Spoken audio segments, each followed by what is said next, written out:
Pasukan Rusia yang ada di kota Kherson, Ukraina Selatan diperintahkan untuk segera mundur pada Rabu 9 November. Perintah ini dikeluarkan langsung oleh Menteri Pertahanan Rusia Sergei Shoigu. Penarikan pasukan dilakukan setelah militer Ukraina berhasil memukul mundur tentara Rusia yang merebut wilayah tersebut. Untuk diketahui, Ukraina dalam beberapa pekan terakhir berhasil merebut kembali pedesaan yang ada di sekitar Kherson. Sebelumnya, warga sipil yang ada di Kherson juga telah diminta untuk keluar dari wilayah itu.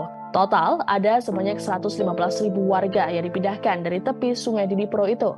Dalam pernyataannya di televisi, Komandan Rusia di Ukraina, Jenderal Sergei Surovikin, mengungkapkan bahwa tak mungkin lagi menjaga Kherson. Surovikin pun mengakui keputusan ini adalah hal yang sulit. Ditambahkan olehnya, Moskow akan mempertahankan hal yang paling penting untuk mereka, seperti nasib prajurit dan efektivitas tempur kelompok pasukan.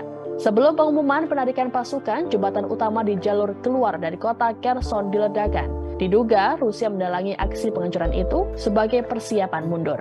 Sekretaris Jenderal NATO Jens Stoltenberg mengatakan Presiden Vladimir Putin salah karena meremehkan keberanian dan komitmen Ukraina berperang serta tekad sekutu NATO untuk memberikan dukungan kepada Kiev. Namun Ukraina menyatakan pihaknya waspada terhadap pengumuman yang dibuat oleh Kremlin itu. Penasihat senior Presiden Ukraina Mikhailo Podolyak mengatakan terlalu dini untuk membicarakan penarikan pasukan Rusia dari kota Kherson. Menurutnya, pengelompokan angkatan bersenjata Federasi Rusia sedang dipertahankan di kota dan bahwa tenaga kerja tambahan sedang ditarik ke wilayah tersebut. Kherson sendiri merupakan satu dari 4 wilayah Ukraina yang dicaplok oleh Presiden Vladimir Putin pada September lalu. Dalam sebuah upacara, Putin mengatakan keempat wilayah itu selamanya menjadi bagian dari Rusia. Mundurnya pasukan dari kota ini akan menuai kritik terhadap pemimpin Rusia, menyusul mobilisasi militer yang kontroversial beberapa waktu lalu. Menurut analis militer Rob Lee, penarikan pasukan dari Kherson dapat menempatkan Rusia di posisi yang paling kuat untuk mempertahankan garis depannya di selatan dan timur Ukraina.